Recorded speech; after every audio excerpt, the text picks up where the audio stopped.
Okay, now we are starting with the chapter of what? Depreciation. अब सबसे पहले depreciation का मतलब क्या होता है, एक एग्जांपल ले लेते हैं. For example stop writing. अभी सब लोग सिर्फ यहाँ पे ध्यान रखें. फॉर एग्जांपल हम लोगों ने एक मोबाइल, आपने एक मोबाइल परचेज किया, राइट है. उस मोबाइल को आपने आज परचेज किया, 2 दिन के बाद आपको लगता है कि ये मोबाइल सेल कर देते हैं मार्केट में और इसके बदले में हम लोग थोड़ा और नया वर्जन ले लेते हैं या तो और अपग्रेडेड वर्जन ले लेते हैं. ठीक है. अगर समझो आपने ये मोबाइल 50,000 में लिया है, एज्यूम कर, और मार्केट में 2 दिन के बाद आप बेचने गए, न्यू मोबाइल है, कुछ यूजेस है क्या ज़्यादा नहीं, फिर भी आपको 50,000 मिलेगा क्या? नहीं मिलेगा. क्यों नहीं मिलेगा? Reason is what? राइट. हम लोग क्या कर रहे हैं, उसको, उस एसेट्स को हम लोगों ने ऑलरेडी यूज किया, भले 2 दिन के लिए नहीं, बट उसको यूज किया. तो कंसेप्ट इज व्हाट, कोई भी एसेट्स है, एसेट्स का मीनिंग क्लियर है. Assets means we can say that the property of your business, right ना. उसमें भी हम लोग बोल सकते हैं फिक्स एसेट्स. तो हमारे बिजनेस के जो फिक्स एसेट्स है, मतलब प्रॉपर्टीज है, like for example furniture, machinery, vehicles, motor car, ये सारे एसेट्स जब आप परचेस करते हो तो परचेस होने के बाद इसको आप लॉन्ग पीरियड के लिए यूज़ कर रहे हो, बट जैसे आप इसको यूज़ कर रहे हैं इसका वैल्यू धीरे धीरे कम होता है. जैसे कि मैंने अभी आपको एग्जांपल दिया मोबाइल का, आपने उसको 2 डेज के लिए यूज़ किया था, तभी भी मार्केट में क्या एज्यूम किया जाता है कि इसको यूज़ किया गया है. तो after the usage of any fix assets we can say that the value of your assets are going to be decreased. हमारे एसेट्स का वैल्यू क्या हो रहा है? डिक्रीज हो रहा है, बराबर ना. और अगर एसेट्स का वैल्यू डिक्रीज हो रहा है तो this decreased value of assets is known as a depreciation. Okay, समझ में आया? तो डेप्रिसिएशन का मीनिंग क्या है? Continuous and gradual reduction in the value of your assets.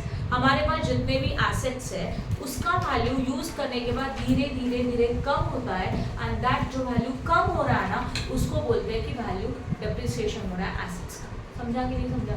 अब ये बेंचेस है, मैंने इसको परचेस किया 50,000 में, इसको मैंने 5 इयर्स के लिए यूज किया और मार्केट में मैं रीसेल करने के लिए चली गई, तो मुझे पूरा वैल्यू मिलेगा क्या?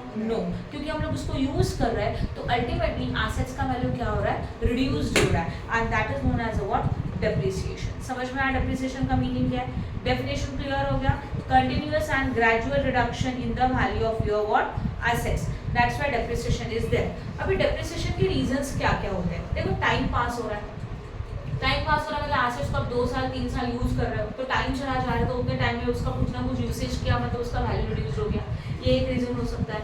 एज वेल एज एब्सोल्यूट वो एसेट्स खराब भी तो हो रहे हैं. जैसे कि आपने लाए थे, फॉर एग्जांपल आपके घर में कुछ फर्नीचर, कुछ सोफा आपने परचेस किया, या तो बिजनेस के लिए हम लोगों ने तो मशीनरीज परचेस किया, फर्नीचर परचेस किया, तो फर्स्ट डे को जिस तरह से आपने उसको परचेस किया था वो एज इट इज रहता है क्या? पर्टिकुलर टाइम जाने तक नहीं, वो खराब होते रहते हैं, तो एब्सोल्यूट हो रहे हैं, या तो उसका वैल्यू कम हो रहा है, या तो नेचुरल कैलेमिटीज आ गई उसकी वजह से उसका लॉसेस हो गया. What is the meaning of natural calamities?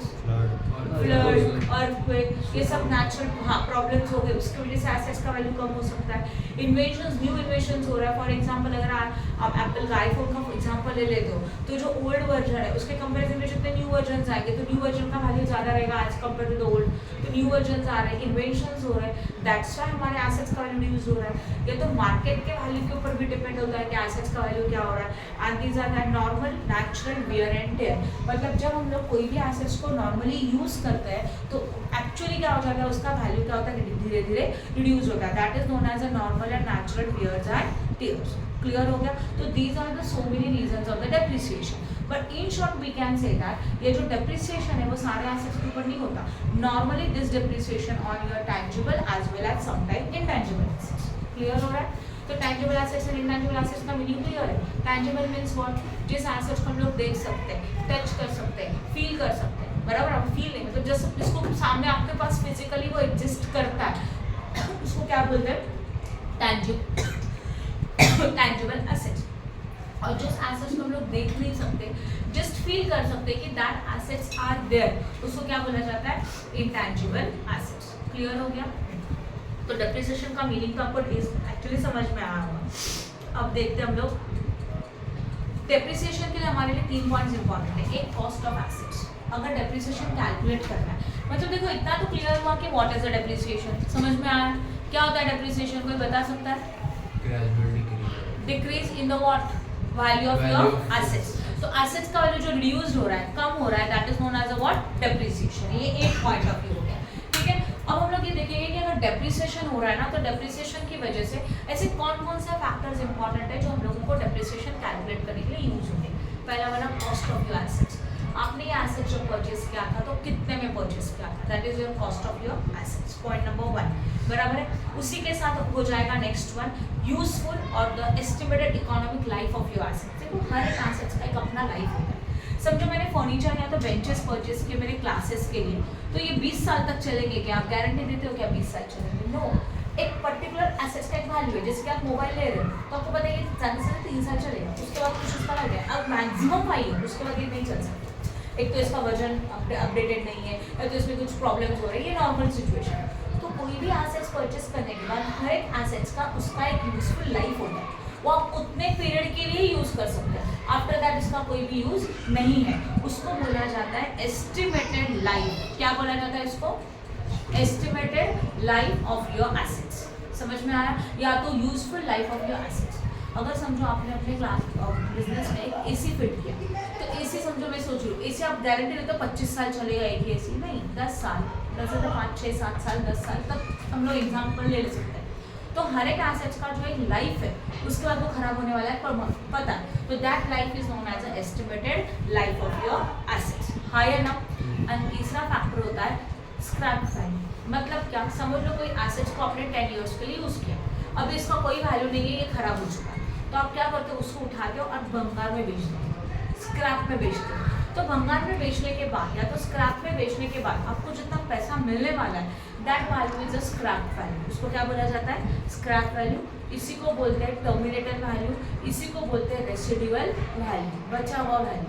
समझ में आ रहा है जो मैंने बताया? तो 3 फैक्टर इंपॉर्टेंट है। एक, आपने इस एसेट्स को कितने वैल्यू में परचेज किया, that is known as a cost of assets, ठीक है।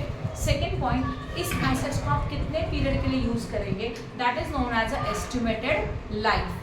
And third one is a what? Residual value, that is a scrap value. मतलब ये जितने भी एसेट्स है आप इसको यूज कर रहे हो एंड आफ्टर द यूसेज जब आप इसको स्क्रैप में सेल करेंगे तो आपको कितना पैसा मिलेगा, that is known as a scrap value. This 3 points are important at the time of a what? Depreciation. समझ में आया? Now for a depreciation we are having so many methods. Actuals में डेप्रिसिएशन के अलग अलग मेथड्स हैं, but अभी मैं आपको एक्सप्लेन करूंगी ओनली 2 मेथड्स क्योंकि वो एग्जाम में आएंगे, that is a fix installment method and diminishing balance method. Okay, ध्यान देना, दोनों में क्या फर्क है वो भी एक्सप्लेन करूंगी। फर्स्ट हमारा मेथड होता है फिक्स्ड इंस्टॉलमेंट मेथड। मैंने शॉर्ट में लिखा है, बुक में है फिक्स्ड इंस्टॉलमेंट मेथड। क्या बोला जाता है इसको? Fixed installment method. This is also known as straight line method, this is also known as original cost method. ये इसके 3 नाम है। पहले हम लोग इसको देखते हैं, राइट कुणाल? समझा मैंने क्या बताया? हमारे पास डेप्रिसिएशन कैलकुलेट करने के लिए सो मेनी मेथड्स आते हैं, but you have to study only 2 methods. That one is a what? Fixed installment method, या तो original cost method, या तो what? Straight line method. सही है? ओके, अब समझ लो एक एग्जांपल ले लेते हैं। हम लोगों ने एक एसेट्स को परचेज किया जिसकी कॉस्ट है 1 लाख। कितनी कॉस्ट है इसकी? 1 lakh. This cost is known as a original cost. इसी को क्या बोला जाता है? Original cost. Now in your question depreciation rate is already given. If not given ना तो कैसे डेप्रिसिएशन निकालना है वो बाद में देखेंगे। First assume that your rate of depreciation rate is equal to 10%। क्या रेट है? 10%।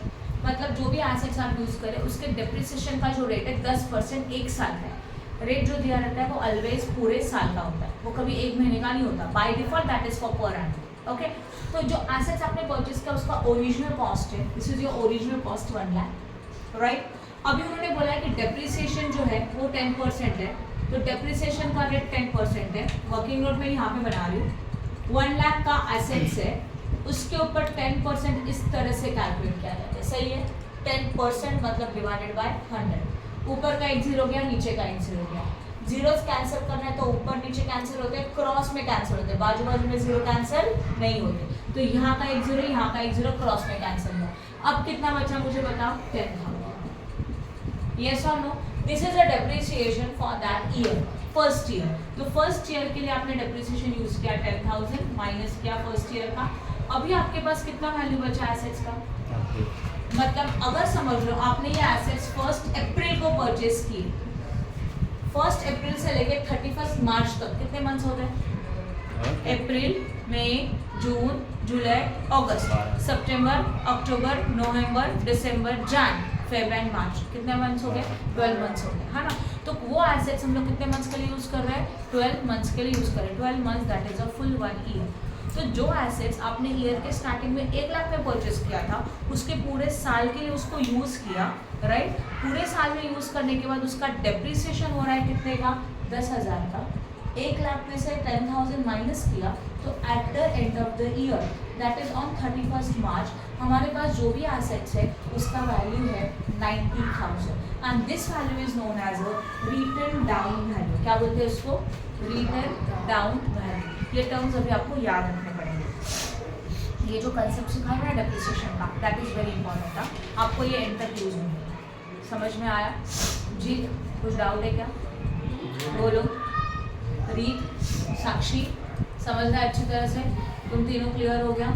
समझा? ओके। ये कौन से ईयर का डेप्रिसिएशन था? फर्स्ट ईयर का। समझो यहाँ से हम लोग 3 साल यूज करें, ओके ठीक है। तो अभी वापस नेक्स्ट ईयर में भी डेप्रिसिएशन कैलकुलेट करेंगे at the rate of 10%। This is a fixed installment method, straight line method या तो original cost method. In this depreciation is always calculated on the original cost. इस मेथड में depreciation किसके ऊपर निकालना चाहता है? ओरिजिनल कॉस्ट के ऊपर। What is your original cost? 1 lakh. तो अगेन 1 लाख के ऊपर 10%, 10,000। सही है ना। तो यहाँ पे कितना माइनस करेंगे बताओ? 10,000। फिर कितना मिलेगा? 80,000। ये सेकेंड ईयर होने के बाद हमारे एसेट्स का वैल्यू कितना है? 80,000। That is a written down value, year के एंड का वैल्यू आफ्टर द यूसेज। समझा कि नहीं समझा? ओके। वापस हम लोग डेप्रिसिएशन निकालेंगे थर्ड ईयर के लिए। कौन सा मेथड है? Original cost method, fixed installment method है तो straight line method. In this depreciation किसके ऊपर निकलता है? ओरिजिनल कॉस्ट के ऊपर। यही तो आपका मेथड का मेन कंसेप्ट है। इस मेथड में डेप्रिसिएशन हमेशा ओरिजिनल कॉस्ट के ऊपर निकलेगा, हमेशा, each and every year. 1 lakh के ऊपर 10% और कितना आएगा? 10,000। कितना मिला? 70। तो ईयर के एंड में हमारे एसेट्स का वैल्यू कितना है? अगेन 70,000। ये समझ में आया? ये है हमारा फिक्स्ड इंस्टॉलमेंट मेथड, पहला method, okay. Second method is there reducing balance method, या तो WDV मेथड। क्या बोला मैंने? रिड्यूसिंग बैलेंस मेथड और WDV मेथड, दोनों का मीनिंग सेम है, ओके। एग्जांपल सेम है। हम लोगों ने एसेट्स को परचेस किया जिसका ओरिजिनल कॉस्ट है 1 lakh. Again there is a depreciation which is at the rate of the 10%। सही है? तो यहाँ करिए इसका कैलकुलेशन। 1 लाख के ऊपर 10%, दैट इज 10 डिवाइडेड बाय 100। कितना मिलेगा? 10,000। तो ये 10,000 यहाँ पे माइनस होगा। कितना मिला अभी?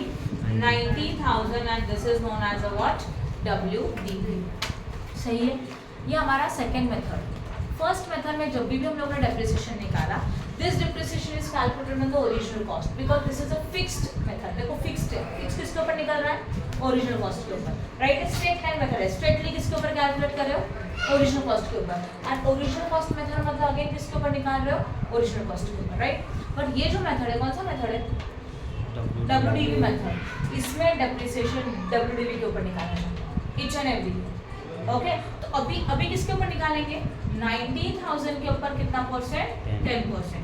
तो less depreciation at the rate of 10% on 90,000, that is a 9,000 and then you got amount 81,000 after the second year। समझा? अगेन ये WDV हो गया। अभी नेक्स्ट ईयर में तीसरे ईयर में डेप्रिसिएशन निकालना है। Again depreciation at the rate of what? 10%। ये सर नो किसके ऊपर? 81,000 के ऊपर। This is a WDV method, okay. तो 81,000 के ऊपर 10% कितना आएगा? 8,100। फिर ये माइनस करके जो भी आएगा that is a WDV। I hope आप लोगों को दोनों मेथड समझा। सिंपल लैंग्वेज में व्हाट? डेप्रिसिएशन कैलकुलेट करना है। हमारा पहला मेथड है ओरिजिनल कॉस्ट मेथड। मैं इसको याद रखूँ या तो ये तीनों आपको याद रखना है, कुछ भी पूछ सकते हैं। फर्स्ट मेथड हमारा ओरिजिनल कॉस्ट मेथड है। इसमें डेप्रिसिएशन हम लोग ईच एंड एवरी ईयर किसके ऊपर निकालते हैं? ओरिजिनल कॉस्ट के ऊपर, ओके। सेकंड मेथड हमारा WDV मेथड है, रिड्यूसिंग बैलेंस मेथड है। इसमें हम लोग depreciation each and every year किसके ऊपर निकालते हैं? हमारे यस WDV के ऊपर। ईच एंड एवरी ईयर जो WDV आएगा प्रीवियस ईयर का उसके ऊपर निकाला जाएगा। खत्म। ये समझ में आया? तो टेक्स्ट बुक में मतलब ये समझा आपने क्या सीखा, लेकिन टेक्स्ट बुक में ऐसा कुछ है ये depreciation is equal to original cost minus scrap. Wait बता दो। ये समझा? हाँ या ना? मैंने अभी आपको एक सेंटेंस यूज किया था, क्या बोला था? Normally rate of depreciation is a given, yes और नो? ये रेट ऑफ डेप्रिसिएशन दिया होता है, but when rate of depreciation is not given, in that situation depreciation निकालने के लिए एक फॉर्मूला, समझ में आया? एंड ये फॉर्मूला सिर्फ इस वाले मेथड में आता है, पहले वाले मेथड में।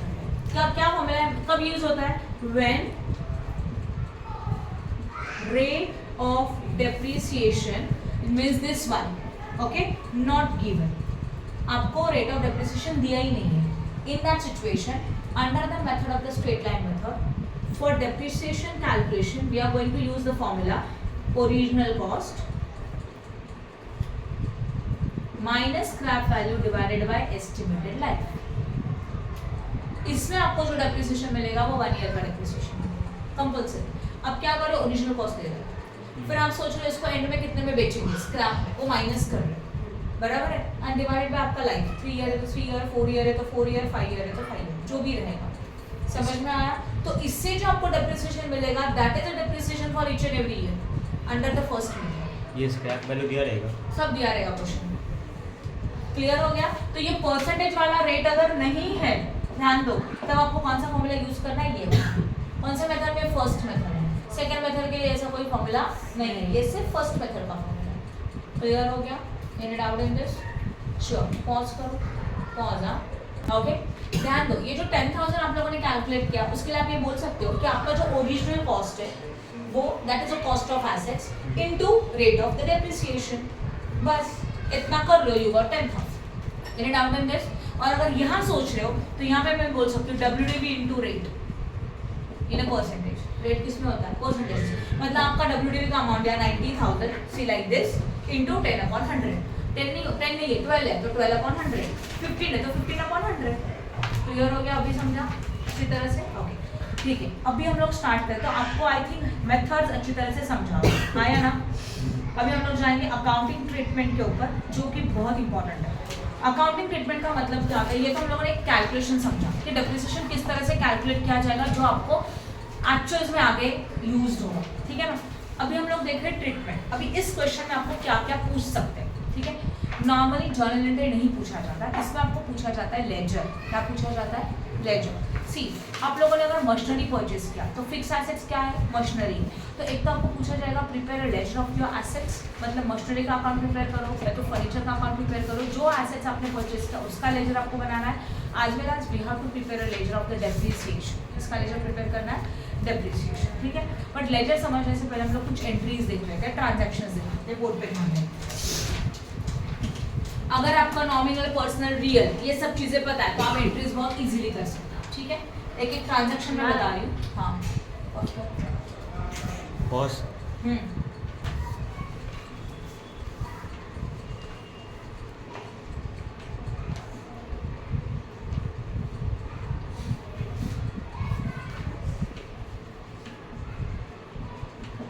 ओके, क्या लिखा है? Purchase of assets on cash basis.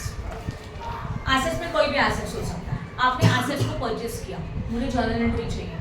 अगर एसेट्स को कैश बेसिस पे परचेस करो तो कौन से दो अकाउंट आते हैं? परचेस। गड़बड़ किया ना? क्या बताया था? अगर आप गुड्स को परचेस करेंगे तो परचेस आता है। ये गुड्स है क्या? ये क्या है? एसेट्स है। तो कौन सा अकाउंट बनेगा? Assets account. As well as what? Cash.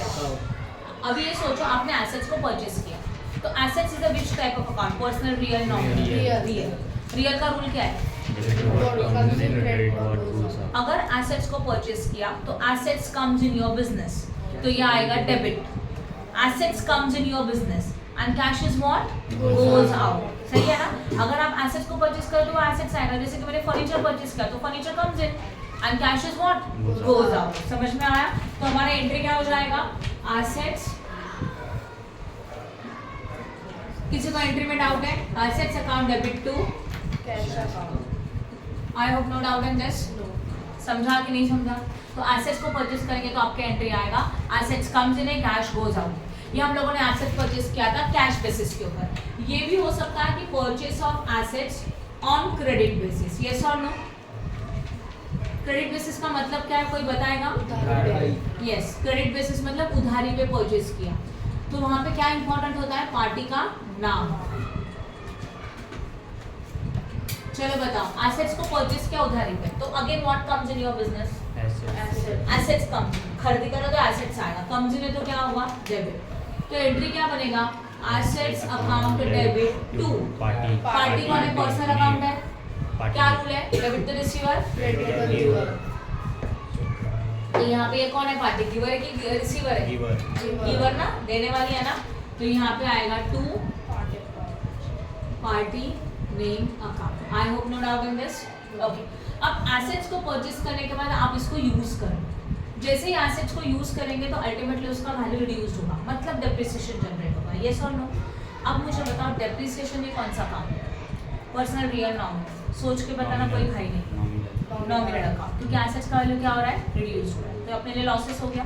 Okay, तो यहाँ पे हम लोग बोल सकते हैं थर्ड वन, डेप्रिसिएशन चार्ज। सही है? क्या लिखा मैंने? Depreciation what? चार्ज। अभी सोचो डेप्रिसिएशन को आप चार्ज कर रहे हो, तो डेप्रिसिएशन अपने लिए नॉमिनल अकाउंट है। नॉमिनल का रूल क्या है? Debit on expenses credit on income. Yes, debit on expenses and losses, credit on incomes and gains. Assets को यूज कर तो एसेट्स का वैल्यू रिड्यूस्ड हो रहा है, मतलब डेप्रिसिएशन है, मतलब अपने लिए लॉसेस है, राइट? तो एंट्री बनेगा डेप्रिसिएशन अकाउंट डेबिट, यस और no, to depreciation account debit to उतने वैल्यू का एसेट्स चला जा रहा है, गोज आउट। जितना वैल्यू का एसेट्स का डेप्रिसिएशन हो रहा है उतना वैल्यू रिड्यूस हो रहा है ना, तो that amount of assets is goes out. तो debit what comes in, credit what goes out. तो यहाँ पे आएगा to assets account. In and out in this, बोलो फटाफट, समझे ये वाला? अभी ये हो सकता है, अच्छा अब समझ में आया? कोई डाउट है क्या? अब ऐसे हो सकता है कि आप एसेट्स को परचेज कर रहे हो और उस टाइम पे कोई एक्सपेंसेस जनरेट हो गए, लाइक एसेट्स को कैरी करने का ट्रैवलिंग का एक्सपेंसेस, एसेट्स को इंस्टॉल करने का खर्चा। इंस्टॉल का मतलब समझते हो? ये बेंचेस है, ऐसे कैसे उठा के लेके आएगा? नहीं, इसको छोटे पार्ट्स में, मतलब पार्ट्स में लेके आए, फिर आके यहाँ पे उन्होंने उसको असेंबल किया एंड फिर सेट करके दिया। यस और नो? तो ट्रैवलिंग का खर्चा, फिर वो लोग यहाँ पे आके फिट करेंगे, इंस्टॉलेशन करेंगे, उसका खर्चा। तो जब भी कोई भी एसेट्स परचेस करते हो तो in that situation there may be some expenses, वो एक्सपेंसेस भी आपको पेड करना है। यस और नो? तो जब आप ये एक्सपेंसेस पेड करते हो ना, तो आपको एज्यूम करना है कि this is also assets purchase. देखो एक रूल है, क्या रूल है पता है? कोई भी एसेट जब आप परचेस करते हो तो एसेट्स परचेस करने से लेके उसको यूज करने तक जितना खर्चा होता है ना, एज्यूम दैट वो एसेट्स का वैल्यू। जैसे कि ये बेंचेस थे 50,000, इसके इंस्टॉलेशन के लिए 1000 रुपीज दे दी, समझ लो, तो मेरा टोटल एसेट्स कितने का हो गया? 51,000। समझा मैंने क्या बोला? तो एसेट्स को परचेस करते हो जितना भी एक्सपेंसेस हो रहा है वो सब एक्सपेंसेस को हम लोगों को ऐड करना है एसेट्स के वैल्यू में, that is the total value of assets. एक एग्जांपल बताती हूँ। समझ लो आपने कंप्यूटर परचेस करने का सोचा, ठीक है? कंप्यूटर के लिए आपने छोटे छोटे पार्ट्स अलग अलग ले लिए, फिर एक इंजीनियर देखा वो पार्ट्स का वैल्यू थी 30,000। इंजीनियर को देखा, इंजीनियर बोला ये सब असेंबल करके दे दो, उसने असेंबलिंग का, उसके सॉफ्टवेयर का 10,000 ले दिया। तो अगर आपका फ्रेंड आपको पूछता है कि यस ये कंप्यूटर आपने कितने में ले लिया, तो आप क्या बोलते हो? 40। क्या बोलते हो?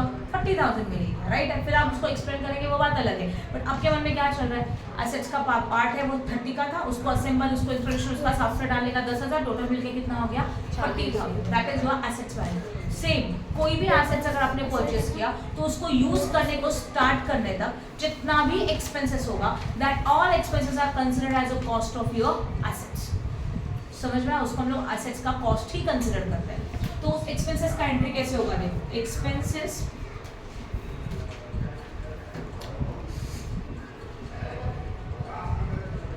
incurred at the time of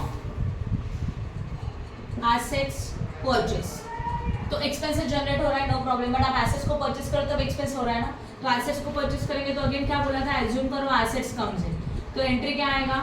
assets account debit to what? Cash, because cash is goes out and assets comes in. तो ये एंट्री और ये एंट्री सेम, कुछ फर्क है क्या? नहीं। क्लियर हो गया जो मैंने बताया वो? बोलो फटाफट। यहाँ तक के एंट्रीज में किसी को कोई डाउट है क्या? डेप्रिसिएशन समझ में आया? ठीक है। अब होता क्या है ना, ये जो डेप्रिसिएशन है वो each and every year calculate होता है, ये सो नो? और ईयर के एंड में इस डेप्रिसिएशन को हम लोग P&L में ट्रांसफर करते हैं। कहाँ पे ट्रांसफर करते हैं? P&L। P&L का फुल फॉर्म होता है प्रॉफिट एंड लॉस अकाउंट। ये हमारे प्रॉफिट है, पूरे बिजनेस के एक्सपेंस इनकम का अकाउंट होता है, लाइक अ टी फॉर्मेट, इस तरह से। ये है हमारा profit and loss account, right. इसका डेबिट साइड और इसका क्रेडिट साइड। डेबिट में क्या होते हैं सारे के सारे एक्सपेंसेस, क्रेडिट में क्या होता है इनकम। ये लॉजिक भी समझ में आया। तो हमारा जो डेप्रिसिएशन है वो अपने लिए क्या है लॉसेस। ये depreciation at the end of the year हम लोग ट्रांसफर करते हैं पीएनएल में। तो डेप्रिसिएशन से ये कहाँ पे गया, मतलब जो डेप्रिसिएशन वो कौन से अकाउंट में ट्रांसफर हो गया, पीएनएल अकाउंट में ट्रांसफर हो गया कि नहीं, राइट। ओके, तो एक्चुअल देखा जाए तो पीएनएल में ये डेप्रिसिएशन कहाँ पे जाता है, तो यहाँ पे, क्योंकि ये क्या है एक्सपेंसेस है। अच्छा, जर्नल एंट्री में 2 वाला पॉइंट कहाँ आता है, ऊपर की नीचे, वो नीचे नीचे, इतना तो क्लियर है। तो ये कहाँ पे आएगा ऊपर, तो उसका एंट्री क्या बन जाएगा, देखो बताती हूँ। Depreciation transfer to PNL account. आपने डेप्रिसिएशन को पीएनएल में ट्रांसफर, राइट है। तो पीएनएल अकाउंट में आपने डेप्रिसिएशन डेबिट में लिखा। अभी आपने, आप बताओ डेबिट में क्यों लिखा, because it is expenses and losses, right है। See, PNL account is a nominal account. What is the rule of the nominal account, debit all expenses and losses, credit all incomes and gains. तो debit all expenses and losses, credit all incomes and gains. ये पहला logic समझा, yes और no, okay. अगर ये expenses है तो expenses कहाँ आता है, डेबिट की क्रेडिट, डेबिट। तो डेप्रिसिएशन इज व्हाट, एक्सपेंस और इनकम, एक्सपेंसेस, इसलिए टू डेप्रिसिएशन डेबिट में लिखा, यस और नो, सही है, ओके। तो what will be the journal entry. अभी मुझे एक बात बताओ, जब आप जर्नल एंट्री बनाते हो तो 2 कहाँ पे होता है, नीचे के ऊपर, नीचे, देखो ना इसमें 2 नीचे होता है ना, तो ये 2 डेप्रिसिएशन एंट्री में कहाँ पे आएगा, नीचे 2 डेप्रिसिएशन। ये मैंने आपको शॉर्टकट बताया एंट्री बनाने का। तो ऊपर में क्या आएगा, profit and loss account debit. Done, समझा कि नहीं समझा। तो इसका एंट्री मैंने ऐसे बनाया, profit and loss account debit to depreciation, yes और no, any doubt in this, समझा अच्छी तरह से, ओके। ये हमारा फर्स्ट ईयर का एंट्री था। मतलब क्या, फर्स्ट ईयर में आपने एसेट्स को परचेज किया कैश बेसिस पे या तो क्रेडिट बेसिस पे। उसी फर्स्ट ईयर में कुछ एक्सपेंसेस जनरेट हुआ तो उसका भी एंट्री पास कर दिया। फिर ईयर के एंड में डेप्रिसिएशन जनरेट हुआ यूज करने के बाद, तो ईयर के एंड में डेप्रिसिएशन का एंट्री आया और उसी ईयर के एंडिंग में ये डेप्रिसिएशन पीएनएल में ट्रांसफर किया। ईयर खत्म, अब नेक्स्ट ईयर पे जाते हैं। यस, ये हमारा फर्स्ट ईयर था। आप समझ रहे हो सीक्वेंसेस व्हाट, पहले एसेट्स को परचेज किया कैश बेसिस है तो क्रेडिट बेसिस, उसका ये है तो ये एंट्री। इसी एसेट्स को परचेज करके अब एक्सपेंसेस जनरेट हुआ, उसका ये एंट्री था। फिर स्टार्टिंग में परचेज किया था, फिर पूरे साल आपने एसेट्स को यूज किया, ईयर के एंड में डेप्रिसिएशन चार्ज किया। जो डेप्रिसिएशन चार्ज किया उसको कहाँ पे ट्रांसफर किया, पीएनएल, उसी ईयर के एंड में। Now your year is over, now we are in the next year. Next year में वापस एसेट्स परचेज कर रहे हो क्या, ये वाला नहीं, अभी एसेट्स आपके पास पहले से है, उस एसेट्स को बस आप यूज कर रहे हैं सेकेंड ईयर के लिए। तो सेकेंड ईयर में वापस क्या क्रिएट होगा, डेप्रिसिएशन क्रिएट होगा, यस और नो। मतलब सेकेंड ईयर के एंडिंग में आपका एंट्री आएगा depreciation charge and transfer to PNL, सही है। थर्ड ईयर में भी यही हो रहा है, तो again depreciation charge and transfer to what, PNL cost करो। नाउ समझ लो ये एसेट्स हम लोग 3 साल तक यूज कर रहे हैं एंड थर्ड ईयर में इसको सेल कर रहे हैं। तो फर्स्ट ईयर का ये एंट्री था, सेकेंड ईयर का एंट्री क्या है, only depreciation and depreciation transfer to PNL. Third year में भी हम लोगों ने एसेट्स को यूज किया तो डेप्रिसिएशन का एंट्री आएगा और यही डेप्रिसिएशन हम लोग कहाँ पे ट्रांसफर करेंगे, पीएनएल में ट्रांसफर करेंगे। ये तीसरे साल का एंट्री हो जाएगा, राइट। और इसी तीसरे ईयर में हम लोग इसको बेच भी रहे हैं, सोल्ड भी कर रहे हैं। तो एसेट्स को सोल्ड का एक एंट्री क्या आ सकता है, सेल ऑफ एसेट्स, बोलो। Asset account debit to sales account, अरे नहीं, रॉन्ग कर रहे हो। Assets sold on cash basis, थोड़ा सोचो प्लीज। एसेट्स को सेल किया तो कौन से 2 अकाउंट आते हैं, एसेट्स, कैश अकाउंट, ओके। क्या बताया था, अगर आपने गुड्स को सोल्ड किया तो सेल अकाउंट आता है। ये गुड्स नहीं है, ये एसेट्स है, तो एक अकाउंट बनेगा एसेट्स अकाउंट, दूसरा अकाउंट बनेगा कैश। एसेट्स को सेल किया तो assets is goes out and what comes in, cash comes in. तो entry is what, cash account debit to assets, cash account debit to, then समझ में आ। अच्छा, अभी एसेट्स को सोल्ड कर रहे हो तो ऐसे सिचुएशन में प्रॉफिट भी हो सकता है या तो लॉस भी हो सकता है, हाँ या ना।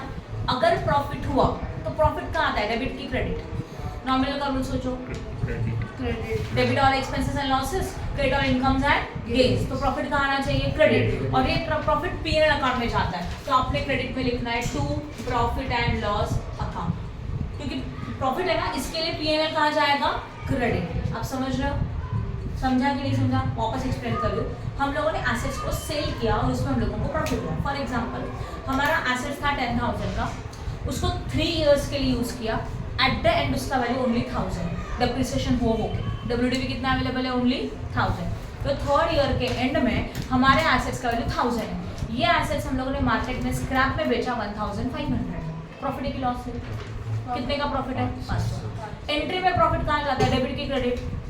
Debit all expenses and losses, credit incomes and gains, और ये प्रॉफिट ट्रांसफर होता है P&L अकाउंट में। इसके लिए क्या लिखा है? इसको प्रॉफिट एंड लॉस अकाउंट, और ब्रैकेट में क्या लिखेंगे? प्रॉफिट। डन? समझ में आया? ओके। अभी समझो सेल करते वक्त लॉस हुआ, तो ये किसका एंट्री था? कौन सी सिचुएशन का एंट्री था? प्रॉफिट वाला एंट्री। वहीं अगर सेल करते वक्त लॉस हुआ, एसेट्स सोल्ड एट लॉस, तो सोल्ड करेंगे तो अपने पास क्या आ रहा है? पैसे आ रहे हैं पहले तो, ये तो नॉर्मल है, तो क्या होगा? Cash account debit. फिर व्हाट गोज आउट एक्चुअल में? एसेट्स गोज आउट, तो assets account also credit. But loss हो रहा है तो लॉस कहाँ जाता है? डेबिट की credit? Debit all expenses and losses, right? तो वो जाएगा P&L अकाउंट में, तो P&L अकाउंट डेबिट, ब्रैकेट में लिखो लॉस है और यहाँ लिखो डेबिट। हो गया एंट्री। समझ में आया? ये मैंने आपको जर्नल एंट्री सिखाया, नथिंग एल्स। ये सही है। अभी थोड़ा लेजर पोस्टिंग देख लेते हैं। आपको कौन कौन से अकाउंट बनाने हैं? क्या बताया था मैंने? We have to prepare assets account as well as, ये उसका डेबिट साइड है, उसका क्रेडिट साइड है, and we have to prepare a depreciation account, debit as well as what? ये सही है। अब जरा जर्नल एंट्री में जाओ। पहला एंट्री क्या था? Assets account debit to cash. Ledger posting याद आ रहा है? चलो बोलो क्या करना है? एसेट्स अकाउंट के डेबिट साइड में टू कैश, तो एसेट्स अकाउंट के डेबिट साइड में टू कैश, या तो बैंक, यहाँ पे अमाउंट आएगा। समझा? ओके। आपने कैश अकाउंट बनाया क्या? नहीं, तो उसका एंट्री इफेक्ट छोड़ दो। मतलब कैश अकाउंट के क्रेडिट साइड में बाय एसेट्स होना चाहिए, बट कैश अकाउंट है क्या? नहीं है, तो उसका एंट्री नहीं आएगा। तो जब एसेट्स एंड डेप्रिसिएशन वाली एंट्री आएगी, बाकी कुछ नहीं। ये समझ में आया? ओके। उसके बाद दूसरा एंट्री क्या है? देखो, एसेट्स अकाउंट डेबिट में क्या आएगा? पार्टी नेम, तो टू व्हाट? Party name. सही है। उसके बाद डेप्रिसिएशन चार्ज में एंट्री क्या है? Depreciation account debit to assets, तो डेप्रिसिएशन अकाउंट के डेबिट साइड में टू एसेट्स, हाँ या ना? एंड एसेट्स नीचे, मतलब एसेट्स अकाउंट के क्रेडिट साइड में बाय डेप्रिसिएशन। यस और नो? समझा कि नहीं? आगे देखो, ये एंट्री में देखो, एसेट्स अकाउंट के डेबिट साइड में क्या लिखेंगे? To cash. कैश अकाउंट है क्या? छोड़ो, नहीं है। P&L अकाउंट के डेबिट में टू डेप्रिसिएशन। P&L अकाउंट है क्या? नहीं है, पर डेप्रिसिएशन तो है, तो डेप्रिसिएशन नीचे मतलब डेबिट है कि क्रेडिट है? क्रेडिट। तो डेप्रिसिएशन अकाउंट के क्रेडिट साइड में what? By P&L। I hope no doubt in this. समझा कि नहीं समझा? राइट? लेजर पोस्टिंग कर रहे हो और कुछ भी तो नहीं। यहाँ देखो, कैश अकाउंट के डेबिट साइड, कैश अकाउंट है क्या? नहीं, छोड़ दो। एसेट्स है कि नहीं है? तो एसेट्स अकाउंट के क्रेडिट साइड में क्या जाएगा? By cash. सही है? समझा कि नहीं समझा? और ये प्रॉफिट एंड लॉस है ना, तो उसका एंट्री यहाँ आएगा to P&L। This is a combined entry. अगर इनका मैं सिंगल एंट्री पास करूँ, सिंगल एंट्री मतलब सेल का एंट्री अलग, लॉस का एंट्री, प्रॉफिट का एंट्री अलग, तो क्या होगा? सेल का एंट्री क्या आता है? Cash account debit to assets account, हाँ या ना? और वही प्रॉफिट का एंट्री करना है, तो एंट्री बनता है assets account debit to P&L account. ये अलग अलग एंट्रीज हैं, ये इसका कंबाइंड एंट्री। तो देखो क्या हो रहा है, यहाँ पे एसेट्स क्रेडिट है, एसेट्स अकाउंट के क्रेडिट में क्या लिखा? बाय कैश लिखा कि नहीं? और यहाँ पे एसेट्स कहाँ पे? डेबिट में, तो एसेट्स अकाउंट के डेबिट साइड में क्या लिखने का है? To P&L। ये एसेट डेबिट में क्यों है? ये कंबाइंड एंट्री था, है ना? अब मुझे एक बात बताओ, प्रॉफिट हुआ तो पैसा आ रहा है क्या? एसेट सोल्ड करने का एंट्री मैंने कर दिया, जिसमें पैसे आ रहे हैं प्रॉफिट के साथ, बट प्रॉपर प्रॉफिट होगा तो उसके अगेंस्ट में क्या लिखेंगे? एसेट से लिखेंगे ना। समझा? जैसे कि 1000 रुपए का एसेट है, उसको 1500 में बेच दिया, तो आपके पास अमाउंट कितना आया? 1500। तो 1500 यहाँ आया, cash account debit to assets, पर इसके अंदर 500 का क्या है? प्रॉफिट है, जिसको कहाँ पे एडजस्ट करने का? एसेट्स में, राइट? P&L क्रेडिट सही है, बट अगेंस्ट में क्या लिखेंगे? एसेट्स में वो प्रॉफिट शो करेंगे, इसलिए एसेट्स अकाउंट। समझा कि नहीं समझा? ये समझा तो ठीक, नहीं तो मैं और एक बार बताऊंगी। आपको एंट्री समझा है क्या, वो बता सकते हो? एंट्री समझा पक्का? एंट्री में कुछ डाउट है क्या? लेजर क्वेश्चन छोड़ो, मैं आपको शॉर्ट में बता देती हूँ। ओके ठीक है, पॉज करो। ओके अभी मैंने आपको बाय रूल बायोलॉजिकली क्या एंट्रीज होता है वो दिखाया, ठीक है? हम लोगों को बनाने का है लेजर। अभी आप लोग मुझे एंट्रीज ओरली बताओ। एसेट्स को परचेस क्या कैश बेसिस पे, what comes in, what goes out, cash. तो एंट्री क्या बनता है? Assets account debit to cash, है ना? इसका मतलब एसेट्स अकाउंट के डेबिट साइड में क्या आएगा? To cash account. ये क्या किया था? एसेट्स को परचेस किया था, हाँ या ना? कौन से बेसिस के ऊपर? ऑन कैश बेसिस के ऊपर। ये लॉजिक समझा?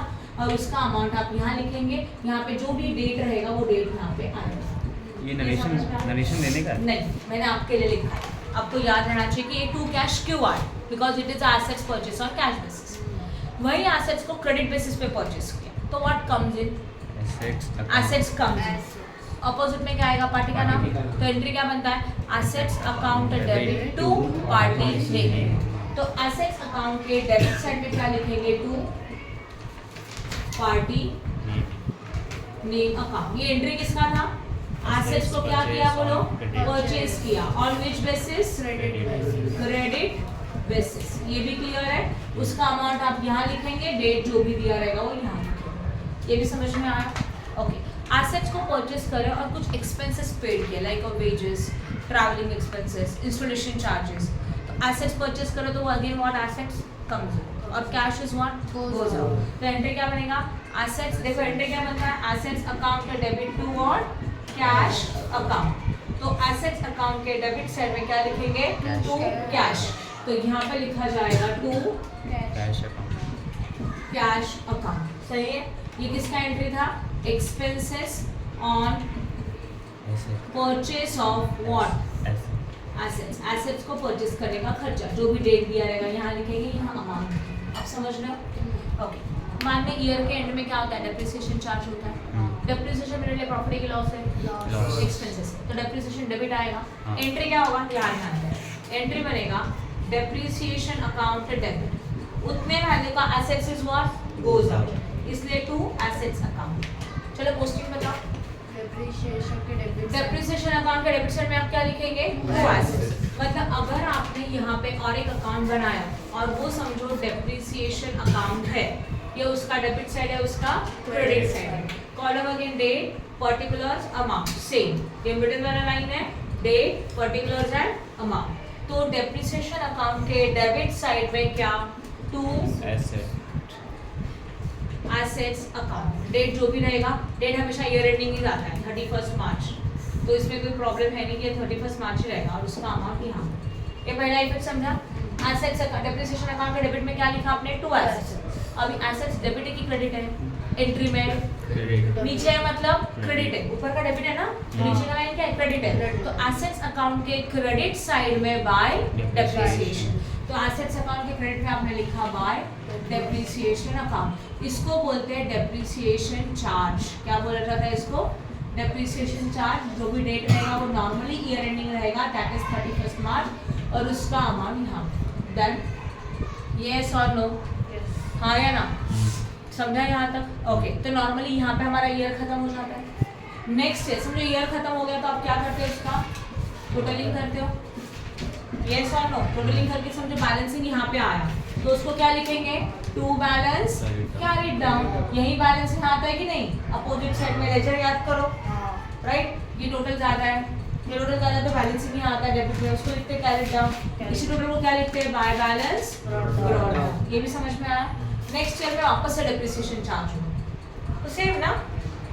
ये पीएनएल नहीं आएगा? नहीं, बाद में आएगा, बता दूँ कब आएगा।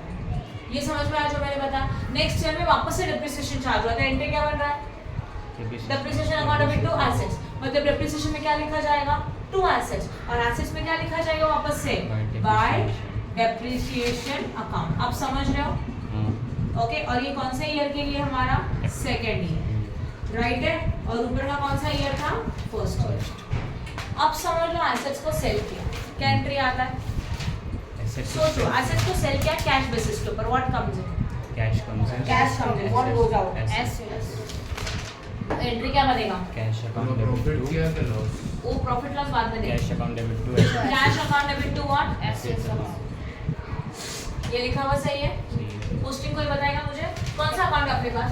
एसेट्स यहाँ एसेट्स का डेबिट है कि क्रेडिट है? क्रेडिट नीचे मतलब क्रेडिट है, तो एसेट्स अकाउंट के क्रेडिट साइड में आप लिखेंगे By by cash. Cash account. और ये किसका एंट्री था? सेल ऑफ एसेट्स का एंट्री। हाँ या ना? समझा? राइट है। समझो एसेट्स को सोल्ड होने के बाद प्रॉफिट हुआ, तो प्रॉफिट है तो पीएनएल कहाँ जाना चाहिए? डेबिट की क्रेडिट? प्रॉफिट कहाँ जाना चाहिए? Credit. Debit all expenses and losses, credit all incomes and gains. तो क्रेडिट में लिखेंगे to profit and loss account. Confusion होता है, ऐसे लिखो प्रॉफिट ऑन सेल अकाउंट, और ये ब्रैकेट में लिखना पीएनएल। प्रॉफिट है ना, क्रेडिट गया, तो अपोजिट में क्या लिखेंगे? एसेट्स। सही है? हाँ या ना? अब मुझे बताओ आपका कौन सा अकाउंट है? यहाँ पे एसेट्स का है, डेबिट है कि क्रेडिट है? डेबिट है। एंट्री का पोस्टिंग बोलो, एसेट्स अकाउंट के डेबिट साइड में to profit on sale account profit on on sale of assets account, और ये नॉर्मली कहाँ से था? पीएनएल से। ये समझ में आया? हाँ या ना? कर लगा? यही अगर एसेट्स को सोल्ड करके अब लॉस हुआ, तो लॉस कहाँ जाता है? डेबिट की credit? Debit debit all expenses and losses, credit all incomes and gains. सही है ना? दोनों में से कोई एक रहेगा, दोनों एक साथ हो सकता है क्या? नहीं हो सकता। तो इसको लिखेंगे loss on sale of assets account debit to assets account. चलो बताओ, यहाँ पे एसेट्स का है, डेबिट है कि क्रेडिट है? नीचे दिख रहा है ना एसेट्स, क्रेडिट है, तो एसेट्स अकाउंट के क्रेडिट साइड में आप क्या लिखेंगे? By loss on sale of assets account, और आपका ये पीएनएल था, और उसका अमाउंट यहाँ। समझा? अभी आपको याद रखना है, हर टाइम पे आप एंट्री बनाते नहीं बैठेंगे, आपको एंट्री से कैसे आया वो मैंने बता दिया। अभी आपको याद क्या रखना है? देखो ये आपका एसेट्स अकाउंट है, क्वेश्चन में मेन आपको बोला रहेगा prepare assets account. Machinery, furniture, vehicle, computer, कोई भी एसेट्स का नाम हो सकता है, वो एसेट्स का अकाउंट आपको बनाना है। समझो एसेट्स को परचेस किया, एंट्री कहाँ आता है? डेबिट। हाँ, समझ में आ रहा है? एसेट्स को परचेस किया तो डेबिट, कौन से भी बेसिस के ऊपर परचेस किया? डेबिट। एक्सपेंसेस पेड किया एसेट्स के ऊपर, फिर भी कहाँ आता है? डेबिट। डेप्रिसिएशन चार्ज किया, कहाँ आता है? क्रेडिट। याद हो गया? चलो अभी याद कर लो, एसेट्स को परचेस किया तो एंट्री कहाँ आता है? एसेट्स अकाउंट में, डेबिट साइड। सही है? कैश में परचेस किया तो कैश लिखो, उधर पे परचेस किया तो पार्टी का नाम लिखो। एसेट्स के एक्सपेंसेस परचेस किए तभी भी डेबिट टू कैश। एसेट्स का डेप्रिसिएशन चार्ज किया एसेट्स अकाउंट के क्रेडिट साइड, डेप्रिसिएशन चार्ज कहाँ आता है? क्रेडिट। ये हो गया 3, ये फिक्स्ड है। अभी एसेट्स को सोल्ड कर दिया, परचेस कहाँ आता है? तो सेल कहाँ जाएगा? ये देखो ये सेल है, समझ में आया? सेल होने के बाद प्रॉफिट हुआ तो डेबिट, बट सेल होने के बाद लॉस हुआ तो क्रेडिट। कितने एंट्री हो गए? कितने एंट्री आपको याद रखने हैं? ये जो जनरेटर सीखा उसको कोई याद रखने का जरूरत नहीं है। क्या क्या बोला बताओ? एसेट्स को परचेस हुआ तो एसेट्स अकाउंट के डेबिट, एसेट्स को परचेस किया उधारी पे तब भी पार्टी का नाम। देन एसेट्स के एक्सपेंसेस पेड किए, डेबिट। डेप्रिसिएशन चार्ज किया, क्रेडिट। यहाँ तक क्लियर है? एसेट्स को सोल्ड किया, क्रेडिट। परचेस डेबिट आता है ना, तो सेल कहाँ आएगा? क्रेडिट। एंड सेल के ऊपर का प्रॉफिट, सेल के ऊपर का लॉस। कितनी एंट्री हो गई? Selected 5 to 6 entries. एक बार वापस करते हैं, एसेट्स को परचेस किया, राइट है? सेल किया, सही है? एसेट्स का एक्सपेंसेस, डेप्रिसिएशन, एसेट्स को सोल्ड किया, प्रॉफिट हुआ एंड लॉस हुआ। बस इतना याद रखो, खत्म। समझ में आया? यस और नो? राइट? इसको छोड़ो, इसको हम लोग सम करते बताऊंगी मैं। ये इतना ही, इसमें और कुछ नहीं है। क्लियर हो गया? याद रख सकते हो? चलो एक बार रिवाइज कर लेते हैं। Assets purchase, debit. Expenses on assets, sale of assets, credit. Right है ना? ओके। सेल किया, उसके ऊपर profit, debit. Loss, credit. And depreciation charge, credit. खत्म। Any doubt in this? So pause करो, इसका पिक ले लो। Okay, now we are starting with the question number 11. Okay, page number 221.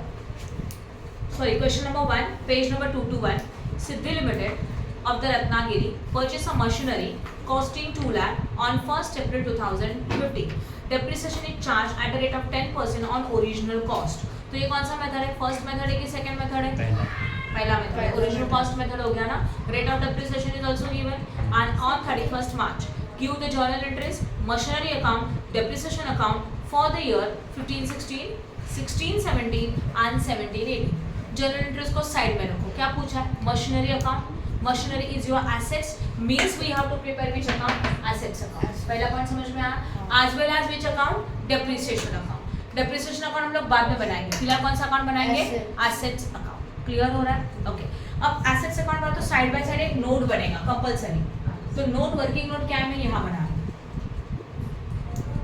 उसको आप लोग लिखेंगे वर्किंग नोट. सीक्वेंस याद रखो कि सम को किस सीक्वेंस में सॉल्व करना है. सबसे पहले Siddhi limited Ratnagiri purchase of machinery costing 2 lakh on 1st April 2015. Purchase किया एसेट्स को. डेबिट में एंट्री आता है कि क्रेडिट में? डेबिट. बताया था ना डेबिट. कौन से रेट को परचेस किया? 1st April 2015. तो यहाँ पे लिखेंगे 15-16 का. क्यों? क्योंकि ईयर शुरू होता है 15 को, खत्म कब होता है? 31st March 16 को. तो यहाँ पे भी लिखा 15-16. Purchased on which date? 1st April 2015. Purchase करेंगे तो assume it is purchased on the cash basis. तो इसको लिखेंगे कैश अकाउंट या तो बैंक अकाउंट. और अगर आपको चाहिए तो कैश मत लिखना, just write down bank account, because हम लोग एज्यूम करेंगे कि पेमेंट कैश में नहीं किया, पेमेंट जो भी किया वो बैंक के थ्रू किया. ठीक है. कितना अमाउंट का परचेस किया बताओ? 2 लाख. पहला इफेक्ट समझ में आया. परचेस क्या कहाँ एंट्री किया? डेबिट में, डेट के साथ. उसी वक्त अगर आप कोई एसेट्स परचेस करो तो जिस डेट को परचेस कर रहे हो उसका डेट लिखो वर्किंग नोट में. 2015 को परचेस किया, जिसका ओरिजिनल कॉस्ट था हाउ मच? 2 लाख. बस और कुछ भी नहीं. यहाँ तक समझ में आया? तो परचेस क्या हुआ? एंट्री मेन फॉर्मेट में किया, एज वेल एज किस में किया? वर्किंग नोट में. फिर से बताओ ना बैंक वाला. परचेस कर रहे हो, नॉर्मली ऐसे पेमेंट्स कैश में नहीं होते, इसके लिए बैंक लिखा. बस चेक में होते हैं एंड ट्रांसफर किया जाता है अमाउंट, बट कैश में 2 लाख का ट्रांजैक्शन नॉर्मली नहीं होता, इसके लिए क्या लिखा? बैंक. यहाँ तक समझ में आया? उसके बाद बोला है depreciation is charge on 10% on 31st March. Depreciation हमेशा ईयर के एंड में चार्ज किया जाता है. अगर स्टार्ट हो रहा है ईयर अप्रैल तो खत्म कब होगा? मार्च. ओके. तो पहला वाला परचेस की एंट्री हो गया. अब पूरे एसेट्स में कुछ और एंट्री है क्या? चेक करो पूरे ईयर में. और कुछ परचेस दिख रहा है? कोई एक्सपेंसेस है पूरे ईयर में? कुछ भी नहीं, बस परचेस बोला है, डेप्रिसिएशन बोला है. Now there is a year ending, मतलब पूरा साल खत्म हो गया. At the end of the year आपको क्या चार्ज करने का है? डेप्रिसिएशन. डेप्रिसिएशन का एंट्री कहाँ आता है? डेबिट की क्रेडिट? जी, क्रेडिट. ओके. और ये डेप्रिसिएशन हमेशा ईयर के एंड में होता है, इसके लिए इसको लिखेंगे. हाँ, 1 मिनट. आले 31st March. सही है. और इसको लिखेंगे बाय व्हाट? Depreciation account. लिखा हुआ समझा? यस और नो? ओके. ईयर के एंड में हम लोग चार्ज करते हैं व्हाट? Depreciation compulsory. ओके. तो ईयर के एंड में क्या लिखा? बाय डेप्रिसिएशन लिखा. अब डेप्रिसिएशन का अमाउंट कितना होगा? डेप्रिसिएशन का रेट कितना है बताओ? 10%. कौन सा मेथड है? तो डेप्रिसिएशन किसके ऊपर निकालते हैं? कॉस्ट के ऊपर. कैसे देखो? 2 लाख मल्टीप्लाई बाय 10 अपॉन 100. मतलब फॉर्मूला क्या था इसका? कॉस्ट मल्टीप्लाइड बाय रेट, हाँ या ना, अपॉन 100 मल्टीप्लाई बाय पीरियड भी होता है. बता दो how much is your cost? 2 lakh. What is the rate of depreciation? Into period. Period मतलब ऑब्जर्व करो, पीरियड ऑब्जर्व करो. पीरियड मतलब क्या होता है? आपने एसेट्स कौन सा डेट को परचेस किया? बताओ. अप्रैल को. और अब इसका डेप्रिसिएशन कब निकाल रहे हो? 31st March. कितने मंथ्स का है? 12 मंथ्स पूरा है, तो आपको पीरियड लेने का जरूरत नहीं है. क्यों नहीं है? बिकॉज 12 मंथ डिवाइडेड बाय 12 क्या होता है? 1. इसके लिए आपको पीरियड लेने का जरूरत नहीं है. बट अगर आपने ये एसेट्स को परचेस किया ड्यूरिंग द ईयर तो आपको पीरियड लेना पड़ेगा बीच में, ईयर के बीच में कभी भी. तो फिलहाल 1st April को परचेस किया, 12 महीने का डेप्रिसिएशन, तो कोई पीरियड का जरूरत नहीं. तो 10% मतलब 1 0 कैंसिल, 1 0 कैंसिल. कितना हो गया? 20,000. तो वर्किंग नोट में लिखेंगे less depreciation at the rate of 10%. और कितना हो जाएगा? 20. बैलेंस कितना आएगा? 1,80,000. हाँ या ना? और इसको क्या बोलते हैं? WDV. सही है. और ये जो डेप्रिसिएशन आपने कौन से ईयर के लिए निकाला बताओ जरा? चेक करो ईयर को 15 16 ना हाँ। राइट है, तो यहाँ लिखो ब्रैकेट में 15 16 कितना डेप्रिसिएशन है 20,000। अब देख लो साइमल्टेनियसली दोनों बनना चाहिए, एक साइड में वर्किंग नोट, एक साइड में आपका मेन फॉर्म। ये कंपलसरी कंपलसरी अभी Marks इजी है। काटेंगे? यस, इसको मार्क्स है। समझ में आया मैंने क्या किया? वापस एक बार बताओ। पहले तो हम लोगों ने एसेट्स को परचेज किया। When your assets are purchase according to the debit. Point number 1, assets को परचेज किया था ईयर के स्टार्टिंग में। Now we are going to calculate the depreciation at the end of the year. And at the end of the year मतलब क्या? 31 दिसंबर। Clear हो रहा है? डेप्रिसिएशन कैलकुलेट किया वर्किंग नोट में, वर्किंग नोट में उसको माइनस किया, डब्ल्यूडीवी लिखा एंड ओनली डेप्रिसिएशन की जगह पे लिखा। हुआ? Now year is over, now close the year. Year को क्लोज करने के लिए बीच में 2 लाइन छोड़ेंगे। अभी मुझे बताओ डेबिट का टोटल कितना है, क्रेडिट का टोटल कितना है? डेबिट 2 लाख 2 लाख है और क्रेडिट का 20, but which side is higher? 2 lakh 2 lakh. Ledger का क्लोजिंग कैसे करते हैं? Higher amount write down to both the side. तो 2 lakh as well as what? 2 2 lakh lakh. 2 lakh minus 20,000 कितना मिलेगा? 180 1,80,000। It is write down to the lower side. तो यहाँ पे क्या लिखेंगे? By balance carried down balance carried down और क्या आएगा? 31 मार्च। समझा कि नहीं समझा? क्योंकि ईयर एंडिंग होता है तो 31 मार्च को होता है। Now this carried down right down to the debit side to balance brought down. Amount कितना आएगा? 1,80,000 and date is what? Next month का starting, that is 1 April. Next year का ईयर क्या है? 16 17 I hope no doubt. Okay, अभी इस second year में आपने कोई नया एसेट्स परचेज किया है क्या? क्वेश्चन में चेक नहीं नहीं, कुछ नया एसेट्स परचेज नहीं किया, कुछ खर्चा नहीं हुआ, तो अगेन ईयर एंडिंग 31 मार्च आया, पूरा साल चला गया, 31 मार्च आया। 31 मार्च में क्या होता है वापस से? Depreciation depreciation. एसेट्स का क्या निकालना है? डेप्रिसिएशन। तो डेप्रिसिएशन वापस क्या करेंगे? यहाँ लिखेंगे less depreciation at the rate of 10%। कौन सा मेथड है ये? Original cost method. डेप्रिसिएशन किसके ऊपर निकालता है? Original cost original cost. 2 lakh के ऊपर 10% वापस कितना आएगा? 20,000। 20,000। यहाँ पे लिखो 20,000 और डब्ल्यूडीवी कितना आया? नाउ 1,60,000। ओके, अब लेजर में एंट्री करना है। डेप्रिसिएशन कहाँ आता है? डेबिट की credit? Credit credit credit credit. तो यहाँ लिखेंगे bye depreciation account year ending 31 March and amount is ये देखो 20। यहाँ पे आपको ईयर लिखना जरूरी है। ईयर बहुत इंपॉर्टेंट है। कौन सा ईयर था? 16 17 था। तो 16 17 ईयर का डेप्रिसिएशन कितना है? 20,000। अब समझ रहे हो? Now again close the year. Year खत्म हो गया, ईयर को क्लोज कर दो। Single underline, double underline, single underline, double underline. यहाँ पे कितना आया? 1,80,000। यहाँ पे भी कितना आया? 1,80,000 माइनस 20 हाउ मच? 1,60,000। और इसको क्या लिखेंगे बोलो? Bye balance carried down Carried down. इसको लिखेंगे 31 मार्च। यही आएगा 2 बैलेंस ब्रॉट डाउन 1 अप्रैल और अमाउंट कितना आएगा? 1,60,000। ईयर इज 17 18 हाँ या ना? 17 18 और डेट आएगा 1 अप्रैल। क्वेश्चन में क्लियरली बोला है 3 साल का प्रिपेयर करो। बोला ना 3 ईयर, फर्स्ट ईयर हो गया, सेकंड ईयर हो गया, अभी थर्ड ईयर। इस ईयर में कुछ परचेस किया है क्या? नहीं। Again year is and. Year के एंड में क्या चार्ज होता है हमेशा? Depreciation। तो वापस से यहाँ लिखेंगे bye depreciation account year ending 31 March. This is the original cost method. Depreciation is always calculated 2 lakh. 2 lakh के ऊपर 10% कितना आएगा? 20,000। तो यहाँ पे आया 20,000। 1,60,000 माइनस 20 हाउ मच? 1,40,000 और ये हो गया डब्ल्यूडीवी। हाँ या ना? नीचे बीच में क्या लिखेंगे? Less depreciation at the rate what? 10%। Rate तो वही है 10% का एंड ईयर इज व्हाट? 17 18। समझा कि नहीं? अभी देखो 17 18 ईयर यहाँ मैच कर लो, उसके सामने का डेप्रिसिएशन आप यहाँ लिख देना 20,000। देन ईयर इज ओवर, कोई एक्स्ट्रा परचेस नहीं, कुछ सेल नहीं है। क्लोज करेंगे ईयर को लेजर की तरह। इसका टोटल 1,60,000, इसका total 20,000। Which side is higher? Debit और क्रेडिट? Debit. डेबिट का total write down to both the side 1,60,000 minus 20 how much? 1,40,000 और इसको क्या लिखेंगे? By balance carried down carried down year ending 31st March and next year is what? 18 19 18 what? 19 just opening लिख के रखो 1st April to balance brought down and amount is how much? 1,40,000. Done? I hope no doubt in this. They say that prepare a ledger for 3 years. तो हम लोगों ने 3 साल का laser बना दिया. ये था हमारा कौन सा account? Machinery account. And next क्या बचा अभी बीच अकाउंट? Depreciation account. बोला है ना? हाँ, तो डेप्रीसिएशन बहुत सिंपल है. बोर्ड पे ध्यान दो, बहुत सिंपल है. ये कौन सा कॉलम है? Date. Particulars. As well as what? Amount. Again, Date. then Particular.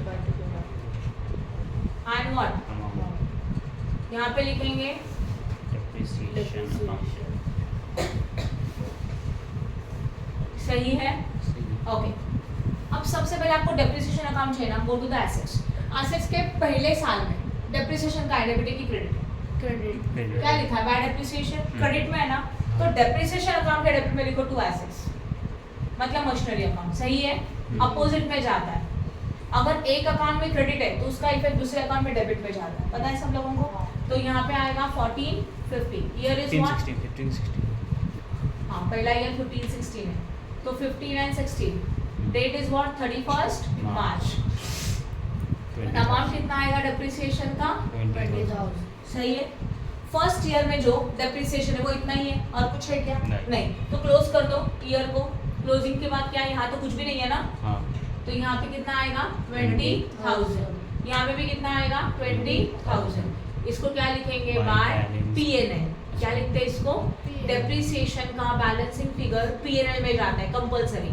And again date is 31st March, year ending में. और बैलेंसिंग कितना आया? 20,000. डन.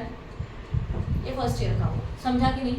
ओके. अब सेकेंड ईयर का डेट क्या बोलो? 16-17. लिख दो दोनों में 16-17.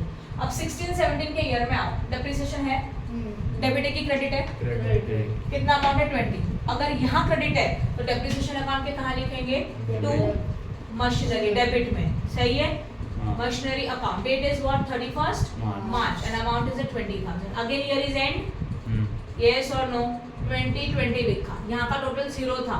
तो 20,000 एज वेल एज व्हाट? 20,000. यहाँ पे बैलेंसिंग कितना आएगा? 20 बाय पीएनएल. और इसको आप पीएनएल लिख रहे हो, इसके लिए इसको कैरी भी नहीं कर रहे हो. इसको क्या लिखा था? Carry down. तो इसको किया ब्रॉट डाउन. समझ में आया? हो गया सेकंड ईयर. अभी क्या है? 17-18. यहाँ पे भी क्या आएगा? 17-18. चेक करो 17-18 में डेप्रिसिएशन है.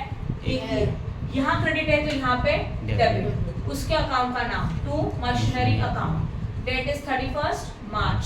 अमाउंट इज उसके सामने का 20,000. अगेन बैलेंसिंग भी कितना आएगा? Obviously 20,000 by PNL. Date is always again ending 31st March. 31st March. खत्म. This is your assets account, this is your depreciation. ये सब बहुत इजी था. तो हो गया. स्टॉप. Stop ना.